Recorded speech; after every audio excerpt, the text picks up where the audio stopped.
Welcome to Cherryblossom Yoga. I'm Robin Dinerman.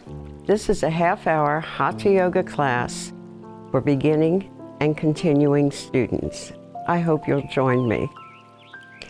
Over the many years I've been teaching yoga since 1987, I have gathered a core group of people who've been with me for almost all those years, and some for at least 20 or 10.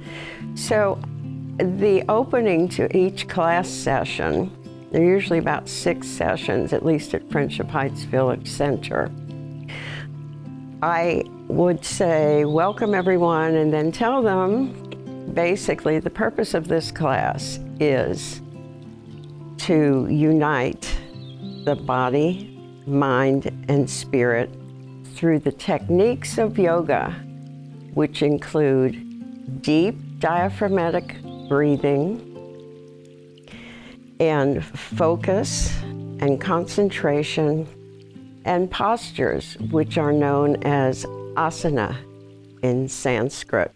Now, since many of these people have followed me over time, I've stopped having that little introduction, except sometimes I'll take a couple of new people aside and I'll say, this is the purpose of yoga, to unite the body, mind, and spirit so that you realize your full potential and can use your energies to their fullest and realize your power. So a couple weeks ago I said to myself, I haven't said this in a while to my students, so I'm going to open this class with why we are doing yoga. And I asked for any comments, and one of the students said, she's in her late 60s, she said, well, I want to do yoga because when I'm in my 80s, I want to be able to get up and down and walk. I said, well, that's a noble cause. And she said, I'm not worried about uniting my body, mind, and spirit. I said, fine, I'm happy to have you here. I'm glad you enjoy the class. Well, the following week, this same person says to me, you know what? There is something to this body, mind, and spirit, because the feeling that I get after class is so different from how I felt when I entered the room. So whether you're doing yoga for physical fitness or relaxation, after a while, the effects of yoga are cumulative. So you might do it once or twice a week, you might do it once a week, but you may find that during the day, any day, you realize you must stop and breathe deeply and just turn inward for a few minutes. Breathe in deeply, pull the oxygen into your body, nourish all your cells, especially your brain, and take a moment to enjoy the benefits of yoga, for whatever reason you choose to do yoga. Today we're going to do a popular pose, Virabhadrasana, which is the warrior pose. And although you might ask, why is there a fighting pose in yoga which strives for peace and quiet and harmony? And the answer that I've learned is that one must always be prepared to defend oneself and avoid using those particular skills unless absolutely necessary. In practice, the warrior poses will build strength through your quadriceps, the muscles around the knees, and there are variations. There's usually 3 that most people are aware of, but I'm going to show you some variations. And the important thing is that you always have your knee above your ankle, because in the position where the alignment is so important. You want to protect your knee. So you can start with your feet just maybe 2 feet apart. And this is my right foot. I'm turning it out 90 degrees to look at the end of my mat. If you drew a line through the middle of my foot, through the heel, into the heel or ankle of the left foot, it would be a straight line. Now the left foot is turned in about 45 degrees. And you see what happens to the torso. I'm turning outward.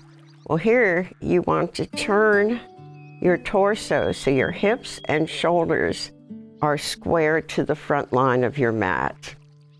Now to begin with, to be cautious, if you don't know if you have the strength to do the warrior pose and you need to just learn it from the basics, I would stand with my feet fairly close together. I'm going to change this up a little bit to make it more comfortable for me, which you should always do for yourself. Turn my body so I'm square to the front line and bring the arms out in T position. Now I'm going to work to get the right knee over the right ankle. So gravity pulls down evenly through the joints. Technically, this foot and that foot should be out farther, so the top of your leg or the thigh bone is parallel to the floor. Now, 20 years ago, I got closer to that desired alignment. Now, I just want to make sure I'm taking care of my knee and that my angles are pretty good. Not perfect, but pretty good. So here's a warrior pose.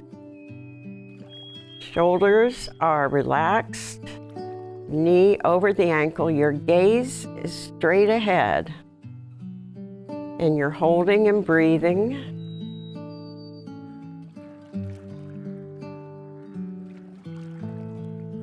And coming out of the posture, you can straighten the right leg, turn the foot in, lower the arms, and pause. And we're going to turn the other foot out and repeat, going to the opposite, because as you know, yoga is bilateral. So the left foot now points to the end of the mat. The right foot is going to turn in. Now to get my balance, I have to wiggle my feet around a little until I feel that I'm comfortable. And you see, once again, my body is on an angle, and I have to work to square the hips and the shoulders to the front line of the mat. Or if you're facing a wall, you would square to the wall. And then checking the left knee, bringing the knee over the ankle, pulling that right hip back, arms out in T position, shoulders relaxed, your neck is free, crown of your head reaching up, and breathing and holding.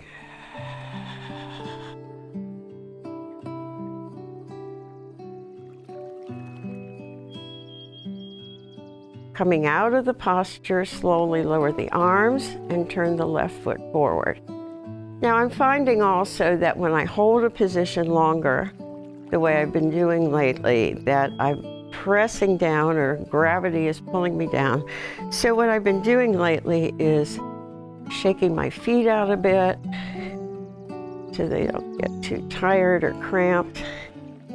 And then we're going to do another version of Virabhadrasana. And if you want to try it with your feet a little bit farther apart, and you might feel a little wobbly, but give it a try. Well, make sure if you're going to fall, there's something soft, but you probably won't fall. So arms out in T position, body square to the front. I'm going to look out over, I have right knee over right ankle. I'm looking out over my right hand, over the top of the hand. Now take a breath in as you turn your head to the left, and let the air out as you turn your head all the way over to look out over the left hand. So here, you really have to focus on your balance. And I'm going to turn my head back to center and slowly come out and shift my weight just a little bit. Reverse the feet. Left foot 90 degrees, right foot 45. Left knee over the ankle, squaring the torso. Look out over your left hand. Breathe in and start letting the air out as you look over the right hand. Don't force that turn of your neck if you're feeling like the muscles aren't quite ready to turn all the way. In fact, don't ever force any movement. So I'm catching myself losing that 90-degree angle over the knee, over the ankle. Now, inhaling to center, exhaling. You can turn your head left if you want, or come back to center, come out of the posture, shake your feet, or move them around, or rock forward and back.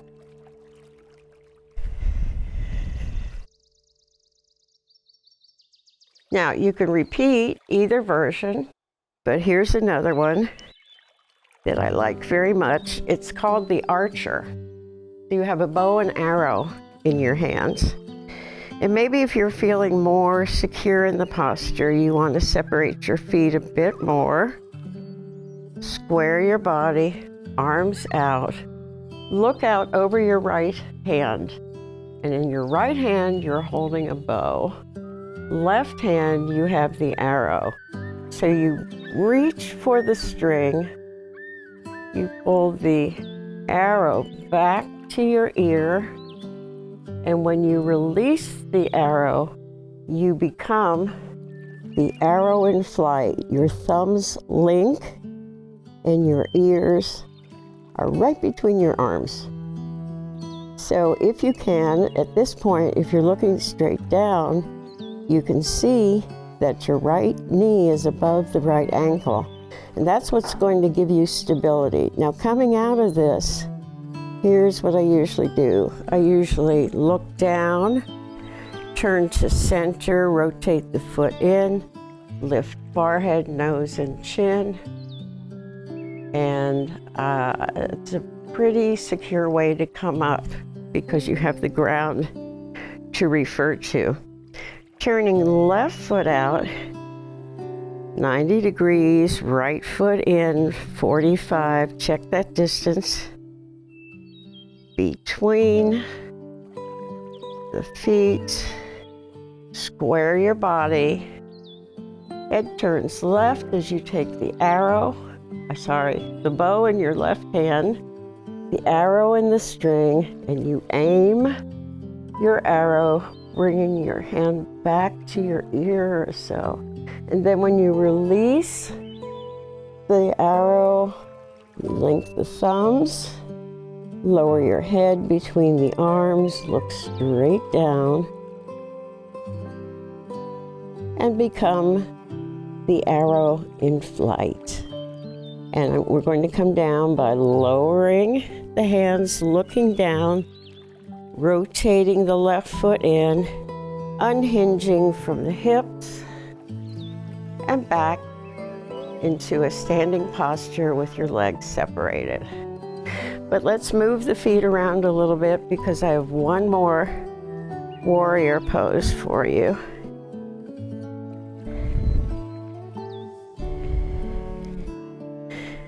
And this one, the angle is different. This one, the feet are actually hip distance apart, with the right foot pointed toward the end of the mat.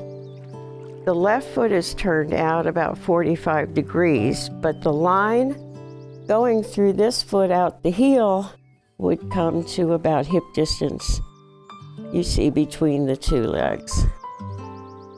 So this one, you could begin in a couple different ways. Hands at the heart in prayer position, breathe in.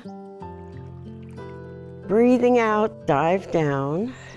Inhaling, bringing the arms alongside of your ears, and then bring the right knee above the right ankle.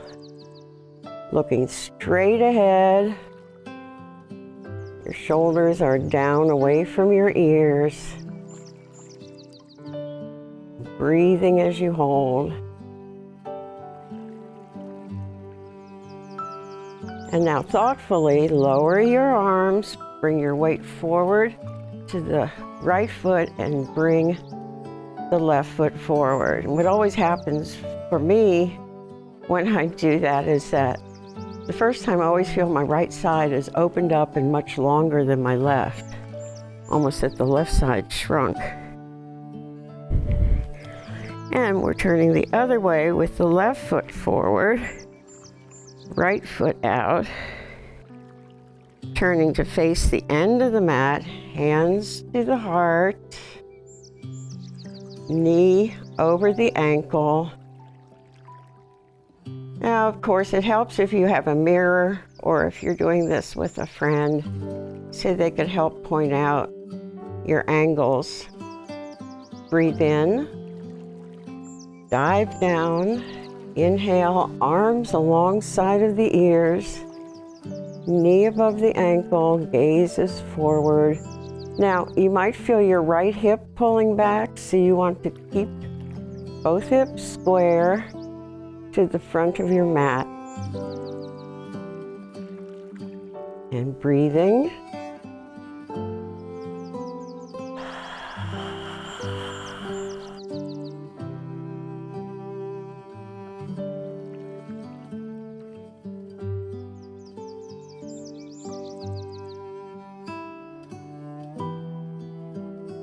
And slowly lower the arms. I'm looking to the floor. Just swing my right foot forward. Bring the hands to the heart. Pause. Breathe in Tadasana.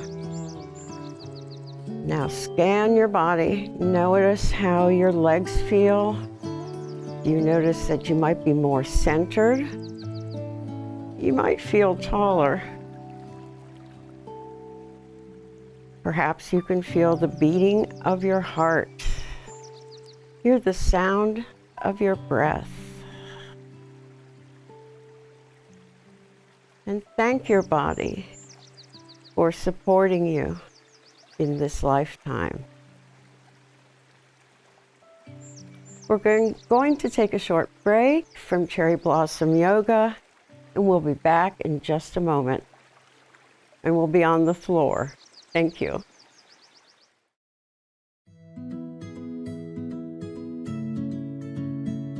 I'm 5'11", barely 5'4". I weigh about 170 pounds. Brown eyes. Blue eyes. Brown hair. Gray hair. I'm a baseball fanatic. I'm a wife. A mom. A sister. And a grandfather. I'm a bodybuilder. I'm a research analyst. Small business owner. Teacher. Dance fitness instructor. Film and television actor. I'm an office clerk. I'm a copywriter. I'm a veteran. I have a prosthetic leg. I have multiple sclerosis. I have lupus. Cerebral palsy. Post-traumatic stress disorder. I'm blind.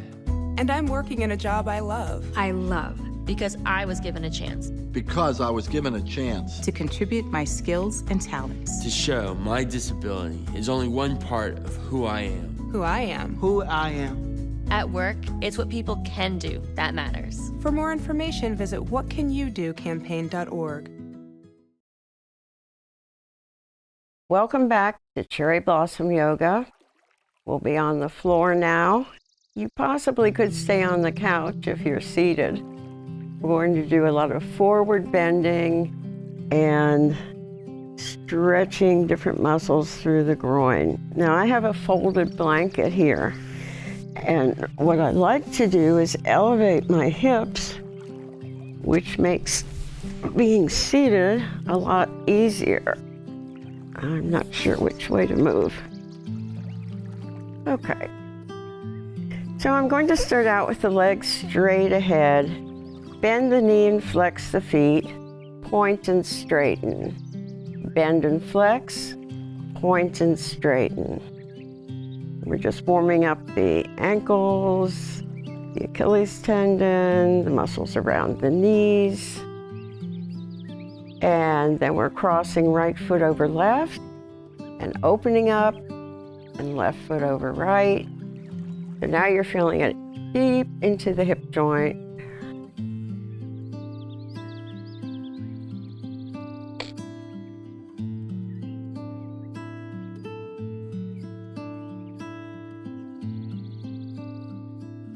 And rotating at the ankles. So when you point, the legs are fairly straight. And then when you flex, the knees can bend. So you're warming up all these nice muscles that support you. And reverse.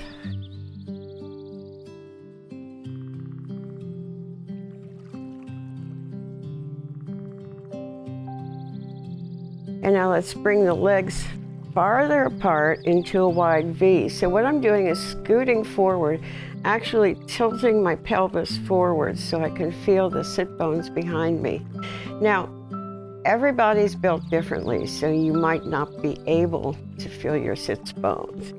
But I'm using my hands to help separate the legs, and I'm reaching forward, arms parallel, and pressing finger pads into the floor or the mat or the rug, whatever you have in front of you. And if you bring your attention right here into the hip hinges, you're going to feel that nice, it's actually a nice pleasant stretch. Remember, you don't endure any pain. And then reach through both arms. Now, as you're reaching, you're going to find, oh yeah, I'm walking my shoulders forward. Well, don't overdo it.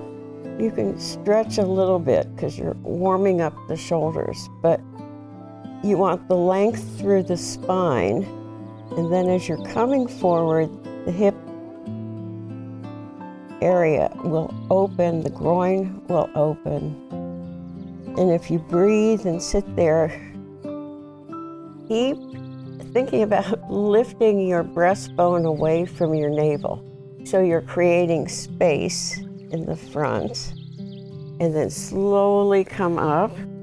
Bring the soles of your feet together in a seated angle pose. I'm holding on to the ankles, above the ankle bones, and hinging forward.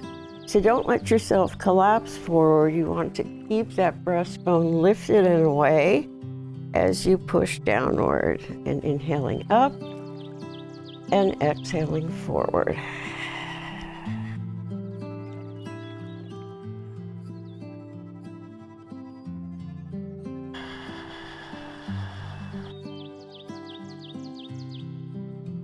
So all of what we're doing is helping open up the hips and the groin and back into this wide V.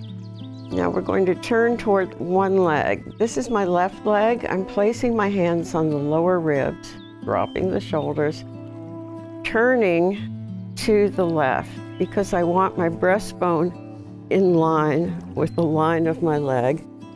And my foot is natural. It's not flexed, it's not pointed, but I'm just leaning toward the leg, allowing myself to settle in, relax.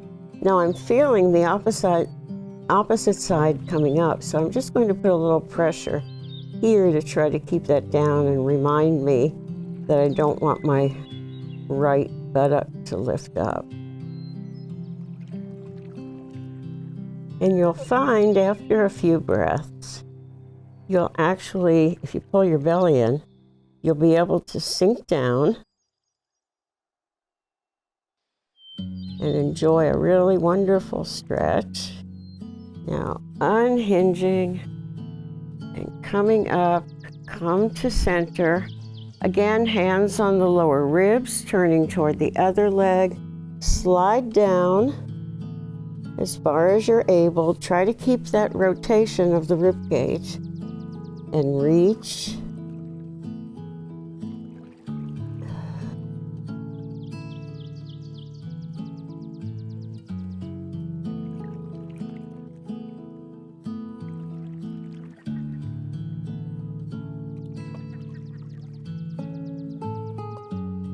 See if you might dip down a little bit more.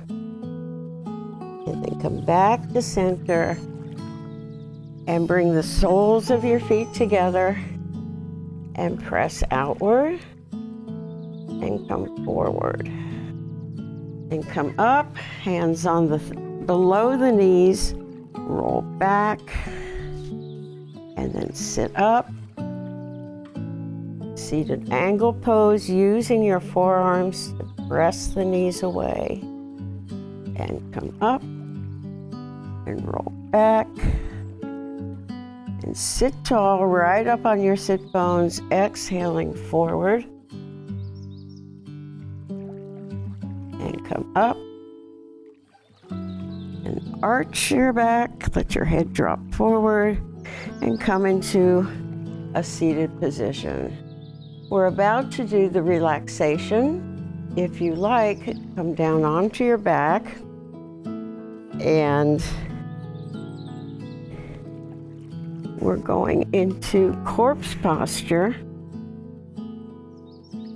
So you lay yourself out flat like a skeleton.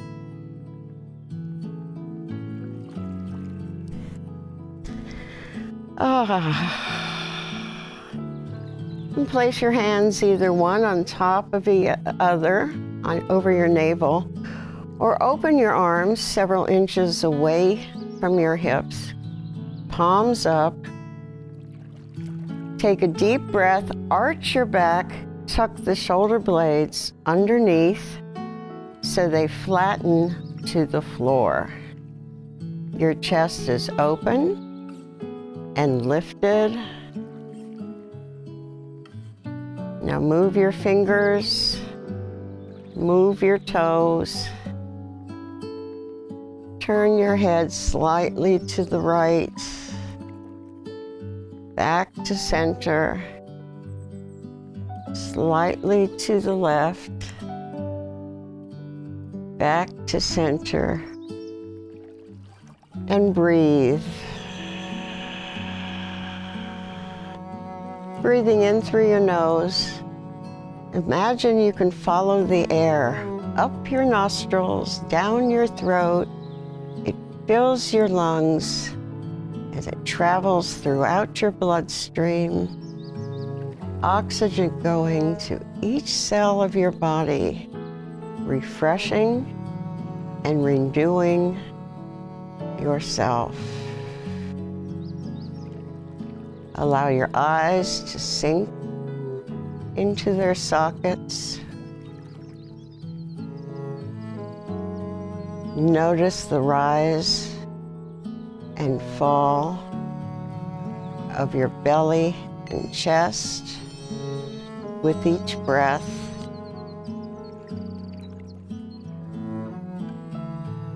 Here is a special space,